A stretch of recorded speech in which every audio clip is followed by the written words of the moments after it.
ആ സഫറിങ് ഉണ്ടായിക്കൊണ്ടിരിക്കുകയാണ്. പക്ഷെ ആ സഫറിങ്ങിന്റെ ഇടക്ക് നമുക്ക് ആശ്വസിക്കാൻ കിട്ടിയത് മോഹനക്കുട്ടന്റെ ഒരു ഗോള് വരുമൊന്നുമില്ല, അല്ലെങ്കിൽ സുലേഖയുടെ ഒരു ഗോള് വരില്ല, ശ്രീമാറിന്റെ ഒരു ഗോള് വരുമ്പോൾ എന്താണ് കുട്ടി എന്ന് വിളിക്കുന്നത്. അതിനകത്ത് അക്കൗണ്ടബിലിറ്റി ഇല്ല.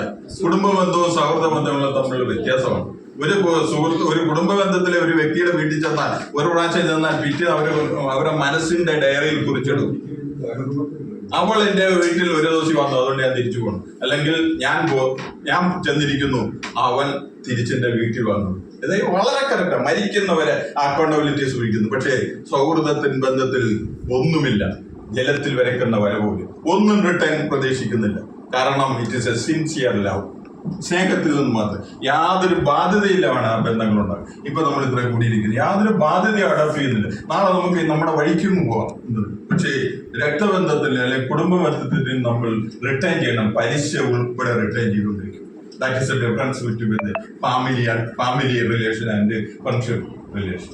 അതുകൊണ്ട് നമ്മൾ സംസിദ്ധമായി ആ സ്നേഹം നിലനിർത്തുവാൻ വേണ്ടി നമ്മൾ ശ്രമിക്കുക. അതായിരിക്കാം നമ്മുടെ ജീവിതത്തിന്റെ എല്ലാ പ്രതിസന്ധികളിലും. മനുഷ്യരായ പ്രതിസന്ധി ഭയങ്കര ലൈഫാണെങ്കിൽ അത് പ്രതിസന്ധികൾ തന്നെയാണ്. അതിന് നമുക്കൊരു ആശ്വാസ കിരണമായിരിക്കും. രോഗങ്ങൾ കൊണ്ട് കഴിയുമ്പോൾ, സ്ട്രെസ് കൊണ്ട്, സഫോക്കേഷൻ കൊണ്ട്, ശ്വാസം മുട്ടൽ കൊണ്ട് വിളിക്കുമ്പോൾ ഒരു വിളി, ഞാൻ നേരത്തെ പറഞ്ഞ ഒരു വിളി, ഒരു കാഴ്ച എവിടാണ് എന്താണെന്നുള്ളത് അതിന് ആശ്വാസ കിരണമായിട്ട് നമുക്ക് കിട്ടുന്ന ഏറ്റവും വലിയ താങ്ങും തണലാണ് എൻ്റെ ജീവിതം കൊണ്ട് ഞാൻ പറഞ്ഞു. താങ്ങും തണലുമായിട്ട് എന്നും നിൽക്കുന്ന നമ്മുടെ സൗഹൃദം, ആത്മാർത്ഥ സൗഹൃദങ്ങൾ അത് നിലനിർത്താൻ എന്നും ജഗദീശ്വരൻ നമ്മളെ സഹായിക്കട്ടെ എന്ന് പ്രാർത്ഥിച്ചുകൊണ്ട് നിങ്ങളുടെ എല്ലാ മനസ്സിൽ നമ്മുടെ ഈ വിനീതങ്ങളുടെ കയറ്റി നിർത്തണമെന്ന് അഭ്യർത്ഥിച്ചുകൊണ്ട് ഈ പരിപാടിക്ക് എല്ലാവിധ ആശംസകൾ നൽകുന്നു. നിങ്ങൾക്ക് എല്ലാവരെയും സ്വാഗതം ചെയ്യുന്നു. ഇത് തുടങ്ങി വെച്ചതായിട്ട് ഞാൻ പ്രഖ്യാപിക്കുന്നു. നന്ദി, നമസ്കാരം.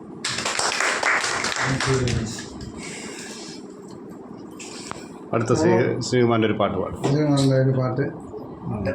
ഒരു ചിത്രത്തോണി പാടും. ചിത്രത്തോണി ഓരോരുത്തരും അവരവർക്ക് പറ്റുന്ന രീതിയിലുണ്ടോ വാക്കുകൾ പറഞ്ഞു. സൈബെ